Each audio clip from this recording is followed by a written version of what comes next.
আসসালামু আলাইকুম। আমি অনেকদিন পরে ভিডিও করতে আসলাম, তবে এই ভিডিও পুরোটা দেখার পরে আপনারা অনেকে হয়তো দুশ্চিন্তায় পড়ে যেতে পারেন এবং এইটা কারোর জন্য হয়তো খুব বেশি সুখবর বয়ে নিয়ে আসবে, আবার কারোর জন্য হয়তো দুঃসংবাদ বয়ে নিয়ে আসবে। আপনারা জানেন যে একটা কথা মোটামুটি পত্রিকাতে বারবার এসেছে, আমাদের মাননীয় সমাজ কল্যাণ উপদেষ্টা বারবার বলেছেন 46% মানুষ যারা ভাতা পায় তারা মূলত ভাতা পাওয়ার উপযুক্ত না।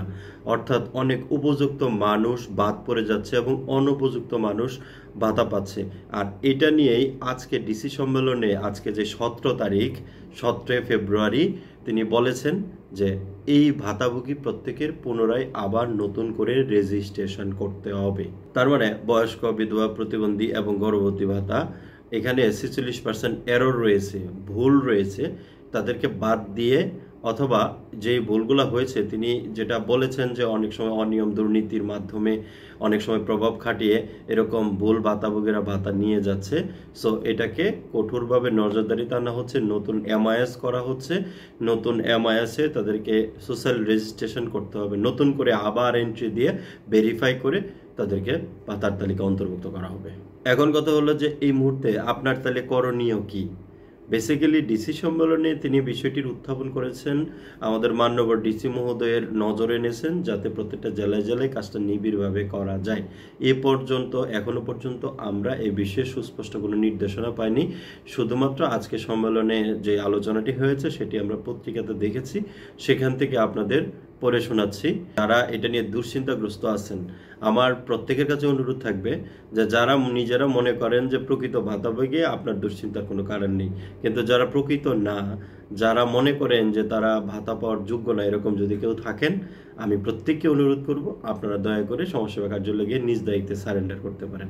অনেকে আছেন বিধবা না হয়েও বিধবা ভাতা পাচ্ছেন, অনেকে আছেন প্রতিবন্ধী না হয়েও প্রতিবন্ধী ভাতা পাচ্ছেন, আবার অনেকে আছেন অনেক বেশি বড় লোক, অনেক বেশি ধনী, আপনি ভাতা নিচ্ছেন কোনো একটা কৌশল খাটিয়ে, টাকা পয়সা, ক্ষমতা, যেটা আমরা মৌখিকভাবে শুনি। আপনারা নিজেরা আপনার আত্মসম্মান বোধ থেকেই এই সারেন্ডার করতে পারেন। আবার অনেকে আছেন অনেক ধনী মানুষ, আবার তার বাড়ির পাশে অনেক গরিব মানুষ ভাতা পাচ্ছে না। সো আপনাদের বিবেকের কাছেই ছেড়ে দিলাম। তবে এটা নিয়ে বারবারই আমরা গত 6 মাস ধরে কথা শুনে আসছি। আমার বিশ্বাস এটা নিয়ে কঠোর একটা অ্যাকশন আসবে এবং আপনারা প্রত্যেকে এগুলো কিন্তু খুব বেশি চিরুনি অভিযান চালানো হবে। চুপে চাপে আপনি উপজেলা সমাজসেবা কার্যালয়ে গিয়ে বইটা সারেন্ডার করে আসেন। এটা আপনার আত্মসম্মান বোধের জন্য অনেক বেশি ভালো একটা সিদ্ধান্ত হবে। কবে থেকে এই কার্যক্রমটা শুরু হবে সেটা এখনো যেহেতু আমরা জানি না, তবে ধারণা করা যাচ্ছে যে খুব শীঘ্রই আমরা জানতে পারবো।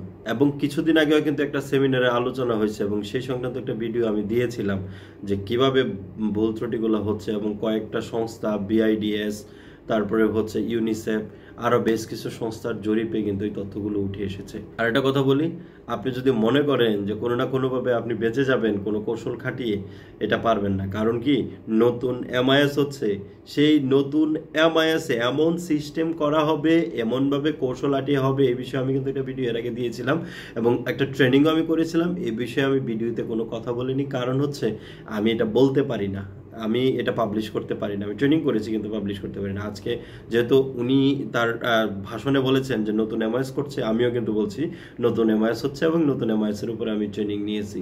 তো সেখানে কেউই বাঁচতে পারবে না প্রকৃত ভাতাভোগী ছাড়া। দেখেন, এটার জন্য এটা বাংলাদেশে নতুন ন্যায় বিচার প্রতিষ্ঠা করবে। কারণ যে ভাতা পাওয়ার যোগ্য না সে যদি ভাতা পায়, এটা একটা অন্যায়।